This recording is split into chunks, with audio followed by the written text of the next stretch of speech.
Dos posturas inadecuadas sobre la inerrancia. Naturalismo. Mucha gente no cree que la Biblia sea inspirada por Dios. Quienes piensan así tratan de leer la Biblia como un libro meramente humano, sometiéndola a sus juicios. Encuentran, según su criterio, errores por todos lados. Sin embargo, negar la inspiración divina de la Biblia no es una postura auténticamente cristiana. Las personas que opinan así rechazan la voz de su Creador, perceptible claramente en la lectura de su palabra. Inerrancia limitada. Muchos otros, creyendo que la Biblia de alguna manera es la palabra de Dios, elaboran su doctrina de las Escrituras así. Examinan la Biblia no tanto para ver lo que dice acerca de su origen, sino para ver cómo es. Examinan sus características, si es coherente con los datos extrabíblicos y si es coherente consigo misma.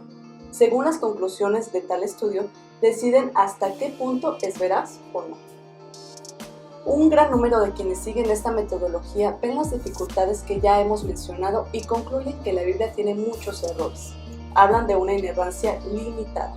Normalmente dicen que ella es veraz en muchas de sus enseñanzas, sobre todo las que tienen que ver con la fe y la salvación, pero pueden errar en otras afirmaciones como las históricas o científicas.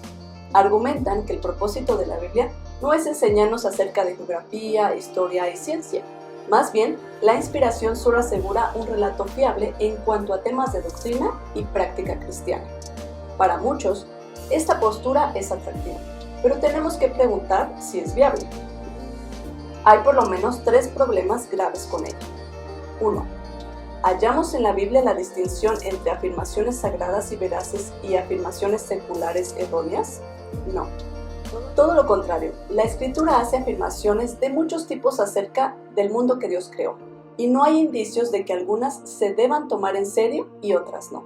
Es cierto que hay que entender bien qué es lo que los autores pretenden afirmar, pero lo que se afirma se ha de tomar como palabra de Dios. 2. Si la Biblia puede errar en algún dato histórico, ¿cómo estar seguros de que no yerra en otros? Nuestra salvación depende de la historicidad de muchos hechos registrados en la Biblia, sobre todo la muerte y la resurrección de Jesús. Si puede estar errada en un detalle, lo puede estar en 1000. Si puede estar errada en detalles menores, lo puede estar también en detalles centrales. Dudar parcialmente de la veracidad de la Biblia puede llevarnos a dudar de ella en su totalidad. 3. Si nosotros decidimos cuáles partes de la Biblia son fiables y cuáles otras no, ¿quién es la última autoridad? La Biblia es una palabra personal de Dios dirigida a nosotros. No es nuestra competencia decidir qué partes de ella aplicar y qué partes no. Al final, la postura de inerrancia parcial no es viable, ni prácticamente ni espiritualmente. No significa que quienes piensan así no sean creyentes necesariamente, pero esta postura no es coherente con su fe. ¿Cómo puedes someterte a un texto que antes tiene que someterse a tu juicio? La inerrancia plena de la Escritura. Otra manera de acercarnos a este tema sería basarnos en lo que las Escrituras dicen de sí misma. ¿Qué dice ella sobre su veracidad? Por un lado, dice que está inspirada en su totalidad.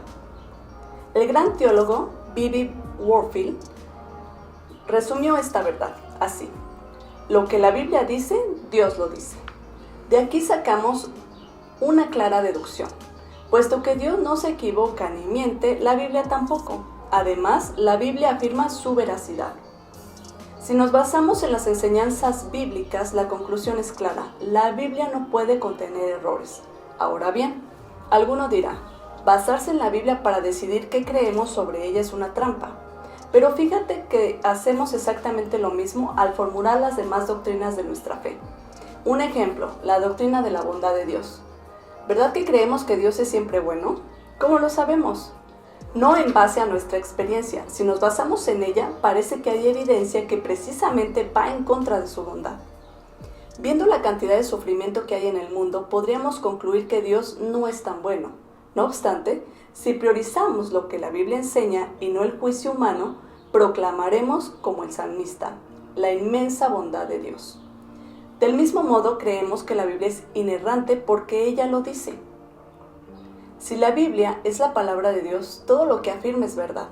Lo que ella dice, lo dice Dios.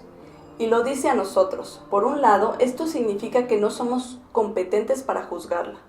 Por otro lado, esto significa que podemos confiar plenamente en ella, así que confesamos con el salmista: en tu palabra he confiado.